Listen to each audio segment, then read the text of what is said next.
This is the SAU Report, a program featuring interviews with the faculty, staff, students, and alumni of Southern Arkansas University in Magnolia.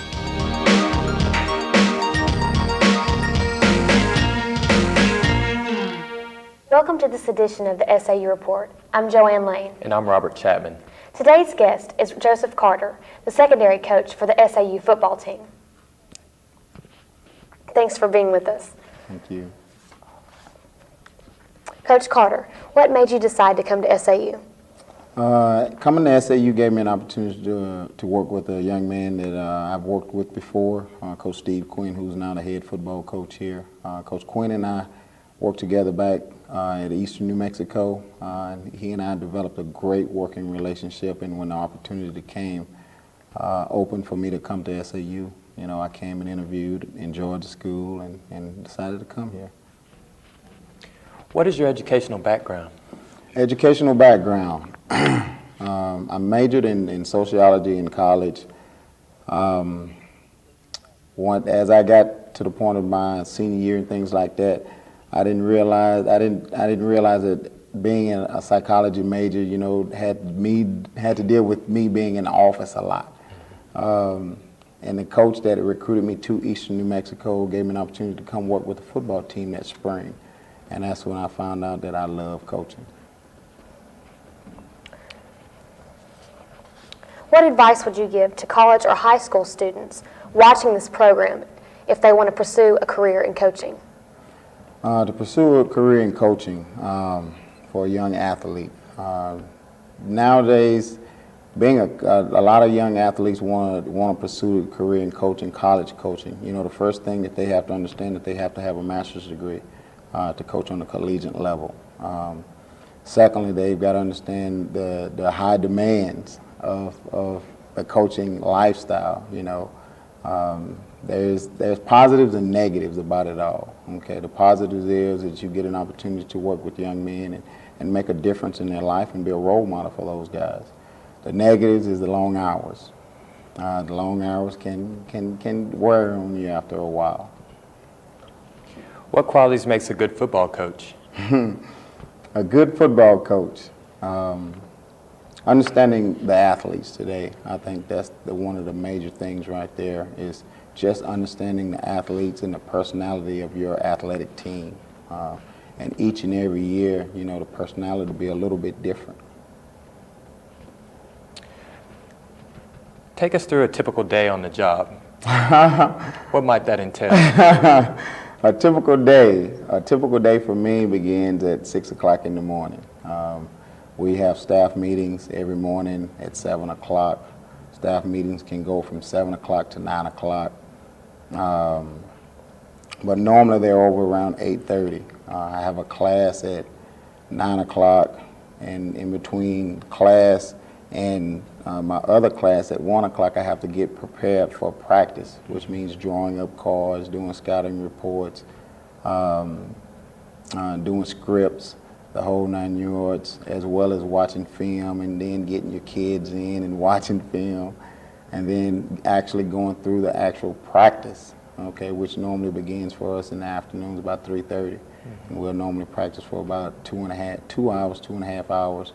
And then it all depends on whether or not we have a weight day or not. You know, I'll have to be in the weight room also. So it can be a long day. Normally it starts around 7 o'clock and ends around 8:30. What classes do you teach, and do you enjoy teaching them? The classes that I have this semester is I have a health class and I have an activity and wellness class. My classes, I really enjoy my classes because it gives me an opportunity to get away from the football arena. And work in a different arena in a sense. The health and activity and wellness class is good for me right now because it gives me an opportunity to refresh everything that I've learned, because, you know, at some point in time I'm going to really work in the area of health and activity and wellness. And so it gives me an opportunity to stay refreshed on the upcoming trends and things like that. What are your responsibilities as a secondary coach? My responsibilities, oh my goodness. My responsibilities is just making sure that my guys are the best prepared that they can be. That's understanding formations, and formations are changed from week to week, understanding the defenses that we're implementing that week, understanding the things that they like, the opponent likes to do out of different formations, and the whole 9 yards. Is being a defensive back coach easier or harder than being a linebacker coach? I think mentally it's a lot harder, mentally, because, you know, in being a defensive back coach, you knowing in the back of your mind, if you make a mistake in the secondary, you know, the scoreboard can get lit up real quick, you know. As a linebackers coach, you know, you have to more so prepare your kids for the physical play as well as the finesse play also, because, you know, playing linebackers is totally different from playing secondary. So it's pretty difficult right now. Have you had to adapt to different coaching styles while changing universities? I've not had to adjust to any coaching styles because when you start coaching, you're gonna coach your personality. I've been fortunate enough to be working for head coaches that has given me the opportunity to coach my personality to my position. Well, you talked about long hours and how your day starts so early and end at night. What do you do to relax? Do you have time to relax? That is the great question. Relaxing for me is just getting an opportunity to sit at home and watch some TV. You know, other than football. You know, I'm one of those coaches now that on Saturdays I don't like to watch football all day. You know, I try to find different avenues to go down. Right now, my big thing is I still work out a lot. Working out, you know, breaks the tension and the stress. But just getting away from the football arena is the big thing for me, no matter what it is. You know, I can find some enjoyment just going to Walmart and walking around the aisles. So that's fun to me right now. What makes you so motivated in training your athletes as being a strength coach? My motivation is to assist that young man into being the best that he can be. You know, as a coach, you know, a lot of coaches, they want to try to help that young man to be the best athlete he can be. I want that also. I want those guys to understand that athletics is very important, and athletics is a big reason why a lot of them are here. But athletics is a lot more to life than athletics, okay?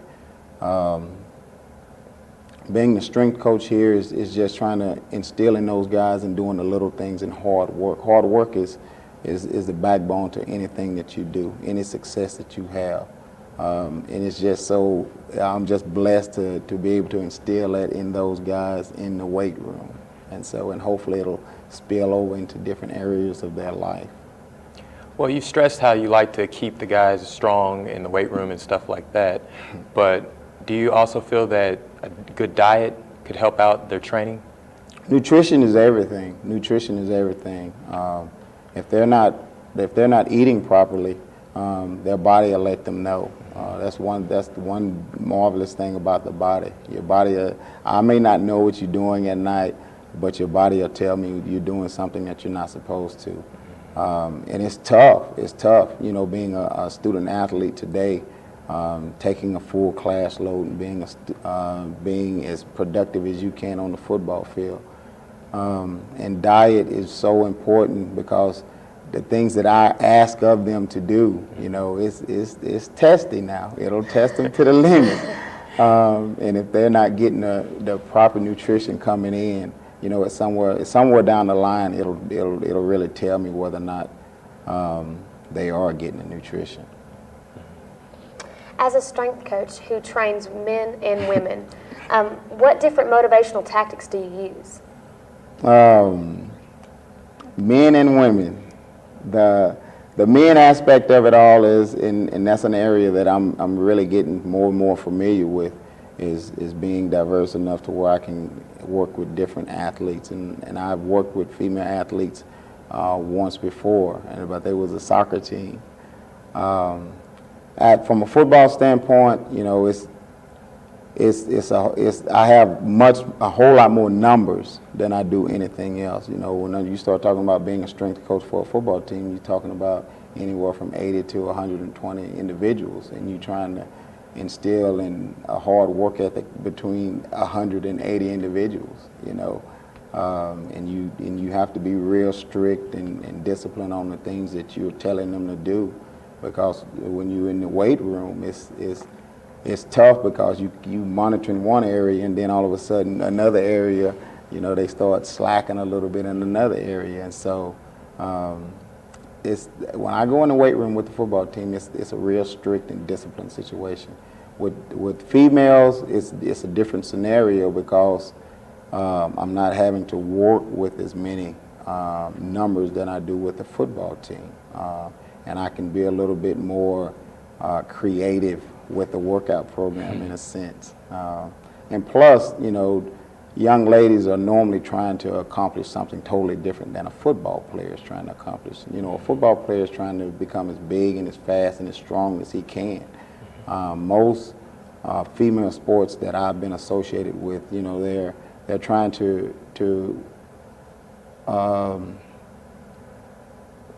create some more muscular endurance, toneness, you know, and things like that. You know, weight training is very important in the area of athletics because it's a known fact that it'll assist you in preventing injuries. Okay, and it's a tough one to juggle now. It's a tough one to juggle. You know, my kids tell me now that I have different personalities, and I do. I think I do, because I can't work with the cheerleaders the same way I work with the football team, and so and it's tough. It's tough. Well, you talk about how important weight training is. How much weight training should a player do in 1 week's time? Well, it depends. It depends on where they're at and what part of the season that they're in. You know, during the season, it's normally our kids, they work out twice a week. They work out twice a week. And they try to cover everything that we can cover, you know, the 4 major body parts. You know, we talk about chest and back and shoulders and legs, you know, for the football team.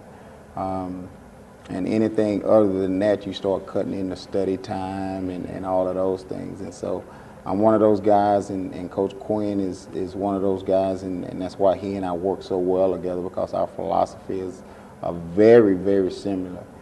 We believe in the quality of work as opposed to the quantity of work. And so it's a tough one to juggle.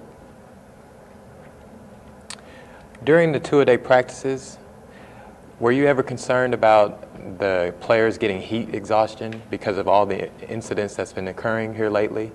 Yes, that was a big area of concern for me as well as our coaching staff. You know, and the things that we did to try to alleviate some of those concerns was try to schedule our practices at more cooler times of the day and give our kids more opportunities to drink a lot more water, and try to educate those guys to, you know, keeping the air conditioner on in their rooms and keeping the field house cool and the whole 9 yards, so those incidents won't happen. And so, but it was a big concern for the SAU's coaching staff as well as every coaching staff in America. And with that, do you feel like, do y'all practice more during the preseason or in the off season, as far as outside, as heat and as far as you're concerned with heat exhaustion? We practice a little bit more in the preseason, I guess you can call it that. You know, off season to us is more of a really strength and conditioning, well, strength aspect of it. You know, we'll go through like a 4-week cycle of strength, just strength, and, you know, we'll advise those guys to start running on their own. And we really won't get into any kind of a conditioning thing until, you know, 4 to 6 weeks after the weight season has begun, and it's kind of a slow process. During the football season, you know, we have to practice in the daytime, you know, because they're early afternoons at 3:30, and so because they're dedicated to classes from 8 o'clock to basically 3 o'clock, and so, and then we try to be as flexible as we can.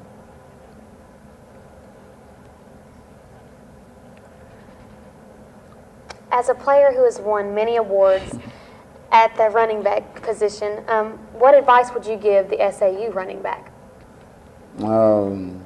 Advice. You know, I'm not one of those guys that goes out and look for a lot of awards and things like that. I think everything that I've accomplished in my career is due to hard work. And I think if you just go and work hard at whatever it is that you're doing, I call it the craft. That is, if you work hard at your craft, you'll receive the awards that's due to you. Could you compare the college athlete today compared to when you used to play in college? Athletes, yes.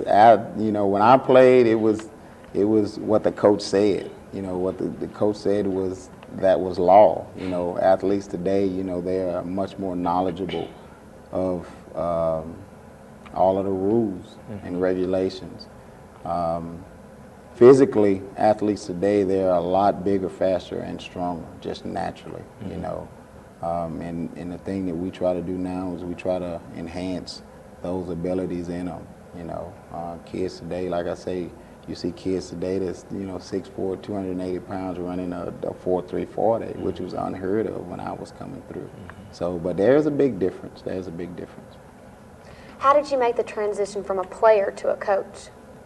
The transition was very tough. It's still tough today. You know, after my 10th, 11th year of coaching, you know, I still feel that I can play the game. You know, my kids, they joke with me all the time, and I tell them I got 20 good snaps in me still. You know, the productivity I dropped way off after 20, but I'm good for 20. It was a tough transition, you know, because, you know, as a player, you can go out and if there's a problem, you can go out and you can fix it. You know, as a coach, you've got to try to instill it in that athlete to go out and fix it. And it's tough. It was tough, you know, especially doing my graduate assistant work at the same college I was at. You know, you working with the same kids that you played with. And so, and it wasn't as tough for me because I moved from the offensive side to the defensive side of the ball. And so, but it was a tough transition. My very first semester that I wasn't a participant, you know, I didn't go to one football game, not one football game. And so then that spring semester, I started doing some graduate work with the football team, and it helped out a lot. It helped out a lot.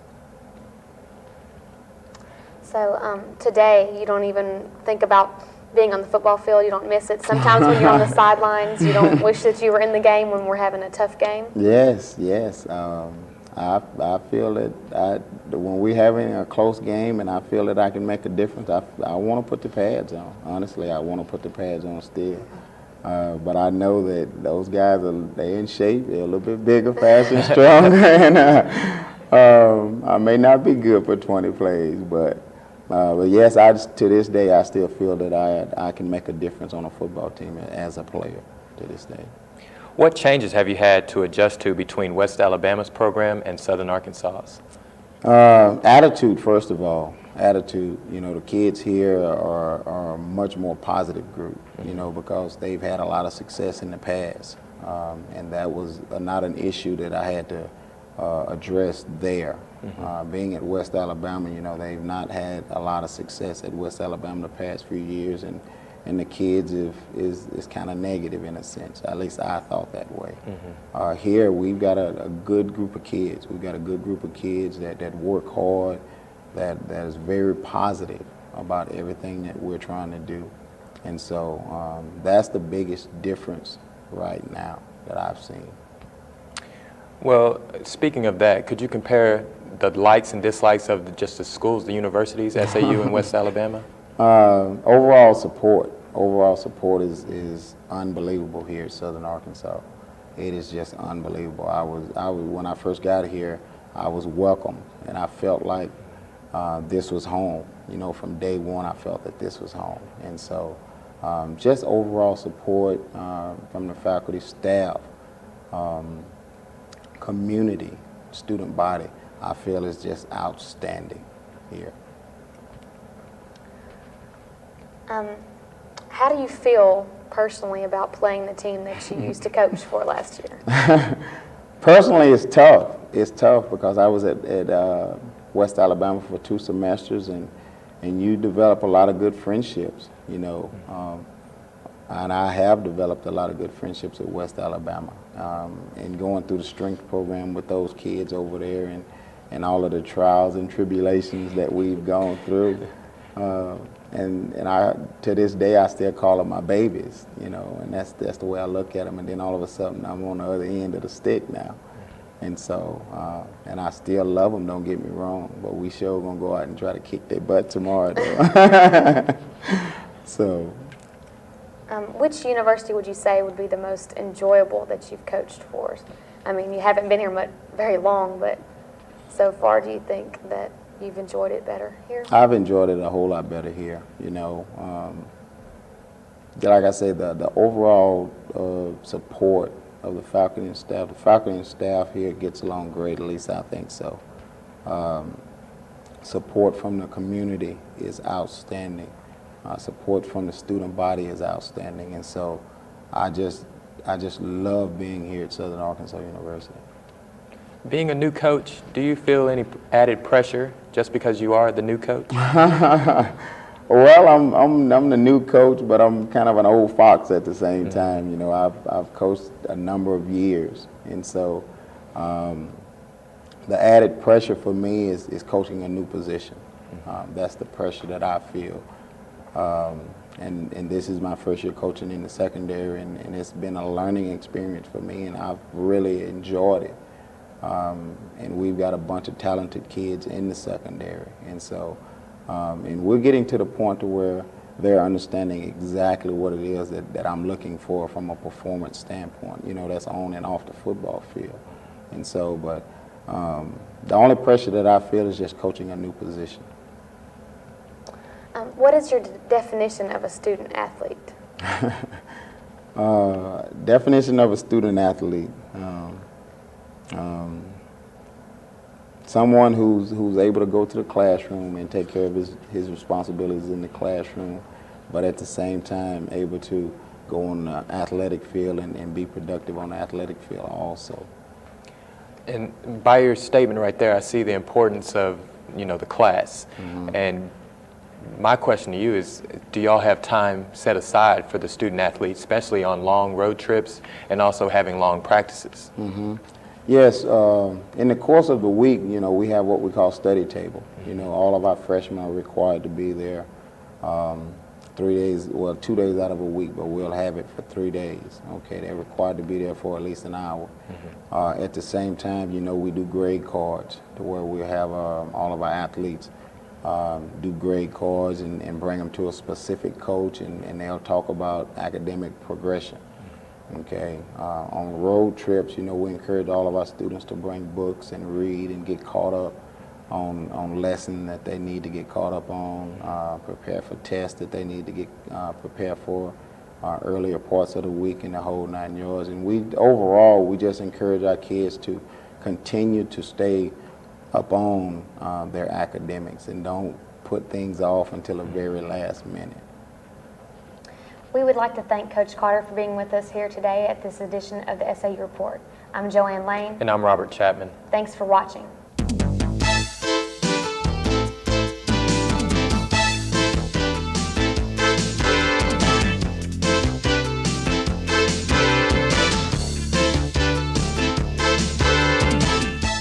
The SAU Report is a production of broadcast journalism students in the Department of Theater and Mass Communication at Southern Arkansas University in Magnolia.